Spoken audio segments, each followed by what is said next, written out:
So you're ready to start a car detailing business, or maybe you have started one and you're wanting to grow it, you're wanting to scale it, and you're just like, you're wondering what the heck's going on. Why are you not growing? Why are you not scaling? Why are you not getting to those $10,000 months, $20,000 months? Because when you first start, you're like, you've got this big vision, right? You've got this goal. You're like, yes, I've got all these tools and equipment. I'm investing my time and energy. I'm going to grow this massive business, get it to 50K per month. You know, I'm going to build a multi-million-dollar business and it's going to be amazing. You know, nothing's going to stop me. You've got this like entrepreneurial spark inside of you and you're just so excited. You've got this massive goals, right? And then the hard truth hits you, because this is what most detailers do. This is what happens to most people starting a small business, specifically a small car detailing business, right? They invest hundreds if not thousands of dollars into tools and products and equipment, and then they go out and detail a few cars, their families, friends, you know, they get a few people within their network, maybe even earn some good cash and get some good results. But then what happens? The phone stops ringing, you know, maybe you create a Facebook page and no one's messaging you. You know, your calendar's looking blank, like a white piece of paper, and you're wondering what the heck is going on? Why can't I consistently get clients? Why can I not grow this business? Now, I'm here to tell you that I was in those exact positions, okay? I've been there, I've done that, okay? I know exactly what that feels like, okay? And in this video, I'm going to explain, you know, what the biggest mistakes are and then how to avoid them, and then strategies to actually grow your car detailing business so that you can get it to 10K per month, 20K per month, even 50K per month, okay? Now, this is not rocket science, okay? It's just that most people, most detailers are focusing their energy in the wrong area. You need to be focusing your energy on the 20% of action that actually produces 80% of the results, okay? The 80-20 rule. You need to be focusing your energy on the needle movers, right? So I remember I was sitting at home and the dreaded news, COVID-19 came, right? We had to lock down. I lost my job in an instant, okay? I lost my job. I was like so incredibly down and like confused as to what I'm going to do with my life, because I realized that I'd hit a turning point. I was like, I need to actually take control, step up, start making some fucking money, because I cannot rely on another system to make money for me anymore. I need to build something for myself, to create my own destiny, right? And I realized that you cannot do that in a 9-to-5 job working for someone else. Okay, paying someone else's mortgage, paying someone else's rent, okay? That is not the way to grow, to build, to become successful, to become financially free. You cannot do that in a 9-to-5 job. And I quickly realized this. When I was sitting at home on the couch with no income coming through, and I had mortgage payments, I had, you know, bills to pay, and I was just sitting there like, what the fuck am I gonna do? And I had this realization. I was like, I know what I can do. I can clean cars, because, you know, anyone can go out there with a bucket of soapy water, some microfiber towels, and start washing cars and start earning money. I was like, that's what I'm going to start doing. And at the time, it was classified as an essential service. So I got to start this little business up during COVID lockdowns. Okay. So that was quite a good benefit. But the problem was, I spent all this time and money investing in tools and products and learning how to detail the cars, that I had all these skills, but I didn't actually have any customers. Yes, I went and got like my friends, my family members, some of the neighbors' vehicles, you know, made a little bit of cash, you know, but I actually didn't spend the time or money on the most important parts of this business, of any business, right? Which is marketing, sales, client acquisition, you know, operations and systems to grow the business, strategies to actually grow this business. Because I was sitting there by like week 3, I'd done a few cars, I was skilled, I had all the products, it's been like a couple grand already. And I looked at my calendar, and just like you might be seeing right now, blank slate. No one was calling me, no one was messaging me, and I was confused as to what the fuck I was doing wrong. I just figured I'd set the business up and people would just come knocking, right? It doesn't work like that. That's not how business operates, man. And if you understand this, if you feel the same way I do, you know, we are the creators of our own reality, which means you can't just sit on your ass and expect shit to happen. Like, it doesn't work like that. You need to get out there and hustle. And I realized this, right? I was sitting at home like 3 weeks to like 4 weeks into starting this business, right? And I was like scrolling on Facebook, okay? And I saw this like super jack dude, and he was got a big beard, right? You might know him, Alex Hormozy. Actually like started becoming quite an inspiration to me, but at the time I just seen this big jacked guy with a beard blabbering on about business, client acquisition, this, customer testimonials, building relationships, and I was like, what is this guy talking about? And then it occurred to me that, wait, this guy's running a $10 million business and he's wearing a singlet with a big beard. Maybe I should listen to what he has to say, right? And then it occurred to me that the information he was delivering was very logical and it made a lot of sense. And it was simply, you need to start by understanding client acquisition, which is essentially how do you get clients? How do you acquire a new client? And that's through marketing and sales, right? And once I knew these two important skills, I started to dive deep into them, right? Dive into these strategies and actually really started to dissect what it means to acquire a client and how you actually do it. And then shit started to happen. Shit started to get real, right? It didn't happen overnight, okay? I spent hours, trying to learn this information and trying to put it into action, okay? Now I'm going to lay out some of the most important strategies over the next little section of this video that were the main needle movers for my business when I was just starting out, okay? Number one was building an online presence, okay? So we live in a digital age where everybody is on their screens. Everybody's scrolling social media. Everybody's searching the internet, okay? And the most important thing that I learned was that marketing is all about being where people's eyeballs are, essentially, right? I've only got one eye, so eyeball for me, but it's about being in the position where everyone is, okay? So if everyone's online, if everyone's on Instagram, if everyone's on TikTok, if everyone's searching Google, that's where you need to be. You need to set your business up there. The problem I had when I first started is I set up a Facebook page, right? And I posted once a week, right? What is that going to do? Nothing. No one's going to see I had one like. Guess who it was from? My nana or my mum, right? Facebook doesn't care about you.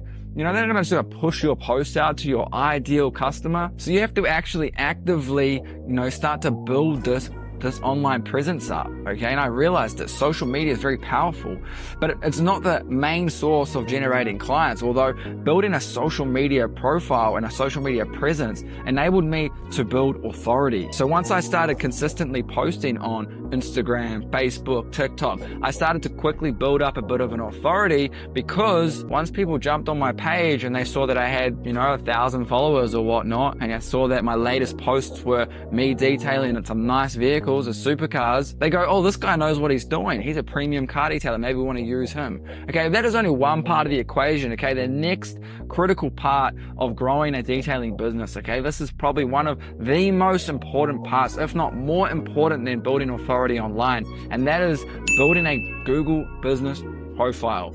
Now, I want you guys to write this down. If you've got a pen and paper in your hand right now, I want you to write this down, okay? You need to build a Google business profile. Not only do you need to create one, you need to make sure you get as many reviews as you possibly can, okay? The more reviews you have on this page, the higher Google is going to push it in search results, okay? Now, what a Google business profile allows you to do is it allows you to have your shop, essentially your shop window positioned whenever someone is searching for car detailing services, okay, it positions it at the top of those search results. If you have a highly optimized Google business profile and someone searches for car detailing in your area, your profile will appear, and this basically drives hundreds of leads to your business every month if you live in a busy location. And guess what? It's totally free, right? It's totally free.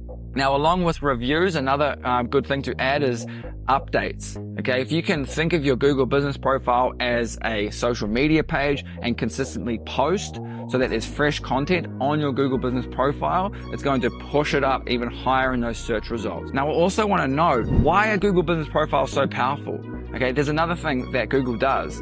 And every time someone sees someone's review, okay, for example, John's just gone and left a review, okay, and now Sally is coming and reading my reviews, and she clicks more on John's review and reads his review. Guess what? John gets a notification that someone else is reading his review. Guess what that does? It puts your business top of mind again. And at the end of the day, the only way to get customers is if you put your business in front of their eyeballs. Okay, so the more times you can expose your business to your customers' eyeballs, the more likely they are to buy your services again. Okay, it's basically as simple as that. Get in front of your bloody customers, right? So Google Business Profile, that was one of the biggest needle movers for me. Now, actually, you have to be careful with how you set it up. You want to make sure all of your information is accurate, because if it's not, Google may basically take it down. Okay, I actually had my Google Business Profile was taken down at one stage because I moved addresses, and it took like months to get it reinstated. I lost like almost 50% of my bookings through those periods where it was getting reinstated. So that was a blow to the business. A quick learning, make sure everything's accurate. Okay, so along with a Google Business Profile is a high ranking website. Okay, these two go hand in hand.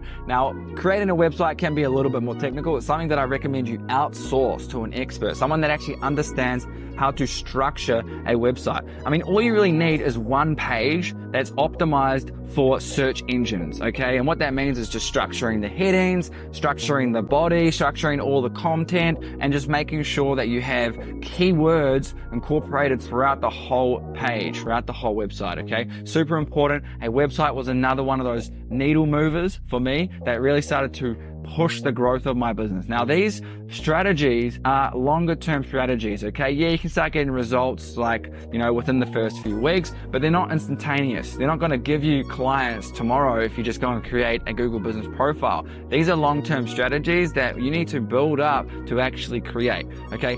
Because it's an organic strategy. Now, the next strategy I'm going to talk about is paid advertising, okay? And this will basically amplify whatever business structure you have at the moment. So if your business is running on thin ice and you pour like ads into your business, it's going to just crack the ice. Your business is going to collapse. You need to have all systems set up, and that means having the foundations, like having an authority already built out, having your reviews on your Google Business Profile set up. Paid ads will take your business to the next level. Now, there's two forms of paid ads, Facebook and Google. I've got another video on here that explains them, so you can maybe like check that out somewhere around here, okay? I'll link it in the description, okay? So I want to move on to something that really helped me get clients, get customers in those first few months, right? What was the main needle mover? Okay, if let's say we've got organic strategies, building a social presence, Google Business Profile, building a website, and then incorporating paid ads on top of that. Paid ads will get you customers almost instantaneously, and you will build your business through paid ads, but it is also expensive, and you need to make sure that your ads are profitable, okay? But here's one strategy that I used in the very beginning that actually allowed me to scale to $10,000, and this was before I even started using paid advertising, okay? Well, actually it was between $6,000 to $10,000 I started making, and I didn't even use paid ads at this point, okay? Now, this one strategy, guess what it's called? It's called networking, okay? It's called hustling. It's called getting off your ass and expecting customers to come to you. There's all this hype out there on the internet, like, oh, you need to use paid ads, or, you need to just like build up your social media. You need to do your TikTok account. You need to do this and that. And it's like, all those strategies are great, but there's one strategy, that actually moves the needle the most, and that's just getting out there and networking. You need to remember, we're building a small, local, service-based business. Okay, so that means you need to know the people in your community that you're serving. This is a people-to-people business that we're building here. We're not sitting behind a computer just typing in, like, punching in keyboards and punching in words to the keyboard. Okay, we're building a people-to-people business, which means you need to get comfortable dealing with people in the public. One of the best ways to do this is just to get out there and start talking to people. Get out there in the public, start going around local businesses, introducing yourself, handing out a business card. These are like foundational skills. Now, you might go, oh, but like that's not scalable. Like I can't do that all day, every day. Or you might be saying that's old school. The business doesn't work like that anymore. Well, guess what? You're building a traditional business where we actually meet the customer at their house. We go to their house. They need to be comfortable with us coming to their house. They need to trust us. The easiest way to build trust with this type of business is to go out there, show face, and just prove yourself. Meet the customer. Shake their hand, look them in the eyes. These traditional skills that are actually the most important skills to build this type of business. Communication skills, looking them in the eyes, right? Shaking their hands, being punctual with your communication, being confident with yourself and, carrying yourself well. If you don't have these basic skills, then customers are not going to build trust with you. If you turn up to a job site and you're wearing shaggy clothes, your hair's down, you haven't actually groomed yourself, your beard's growing out, instantaneously you judge a book by its cover, right? And naturally we do that. So that's why you need to make sure that first impressions count. What I recommend is you get out there and you start talking to the public. You hustle. Like I said, we are the creators of our own reality. If you sit on the couch at home expecting customers just to come to you, well, guess what? Never going to happen. You need to get out there. This is a local service-based business. The only way to grow them is by networking with your community and understanding the customer that you're serving. And that's the easiest way to grow this business. All these other strategies, they work. They'll deliver customers to you. You can pay for ads and you're going to get leads. But if you don't know how to communicate to a customer over the phone and close that deal, that's just wasted money. So if you don't know how to, respond to an email, if you don't know how to communicate your services, this is wasted money. What's the point? You need to be comfortable with how you communicate your business to your customers, okay? So I highly recommend the easiest way to build this business is to get out there and start hustling, start networking, get off your couch, start doing it. And law of attraction, as soon as you start doing this, guess what's going to happen? You're going to be working on a car that you just hustled, right? Let's just say you just hustled a client. Boom. Now you're going to be working on that vehicle, hopefully in public. People are going to be driving past. Hey, can I have a business card? Sure. Can I get your details as well? Boom. That's another lead right there. And then the snowball effect happens. Okay. Now, one of the most important things you need to remember about this business, okay? I know there's a lot of most important things, but this one is also essential. Because we're a local service-based business, word of mouth becomes one of the most powerful forms of advertising, okay? Especially in a community, a small community. People will talk, okay? You detail soccer mum's car and she goes and gets her hair done at the hair salon next week. Guess what's going to happen? The whole salon is going to know about your job and your service. If you didn't treat her with respect, if you didn't make sure that she had the best experience possible, what's going to happen? You're not going to get any clients from that hair salon next week. But in the reverse, if you actually did make her happy, you actually it was a standout service, you went above and beyond, guess what? You're going to get potential clients from that hair salon next week. That's how this works. That's how this business operates. Guys, you need to remember, right? We live in a society now that is corrupt, that is relying on the government that doesn't actually support us. We're living in a society where we're imprisoned by our 9-to-5 jobs. We don't even make enough to meet, the paycheck, the end of the week, to pay the bills, to raise a family, to travel, to have freedom, to have free time. How can you do that when you're earning a minimum wage? You can't. And that is why I'm trying to convince as many people as possible to build something for themselves, to build a business. And that's why I believe starting a car detailing business, in my opinion, honestly, one of the best businesses to start because of all these skills that you're developing, in-person skills that you're developing, this business acumen, okay, that you just can't get in a lot of other businesses, right? And the barrier to entry is just so small. I'm honestly saying you guys need to start, you need to get off your ass, you need to build something for yourself. And if this isn't it, you need to find something else that's going to work for you. But I seriously believe that going back to your 9-to-5 job or giving up is not the answer. There is a way forward. You need to escape the matrix. How are you going to travel the world on a minimum wage? You're not. You're not going to be able to do it. I'm sorry, but you can't do it. You can't do it. You can't do it with a family. You can't even do it on your own. You need to build something for yourself that sets you up, sets you apart from the rest, and enables you to live the life that you truly want to live, okay? Just like I've done with myself, all right? I've grown my detailing business. I've started multiple car detailing businesses now, grew them and sold them, and now I actually have put myself into a position where I basically work 15 hours a week, if that. You can have the same outcome. The amount of opportunities that have come my way since starting this type of business and have been unbelievable. Just yesterday, I was sitting down on my podcast talking with a guy called James Hayes about how he's built a $1 million per month tire automotive business. Limitless opportunities out there. I'm telling you now, you need to start, you need to do something quick, okay? So if you guys like this information and you want to hear more, please subscribe, obviously, to the channel. And if you want to actually learn or get my help, with growing and starting your own car detailing business, then I want you to either DM me on Instagram, the word grow, or there should be a link below this video where you can schedule a free strategy session with either me, one of my team members, and I look forward to potentially helping you, and see you in the next video.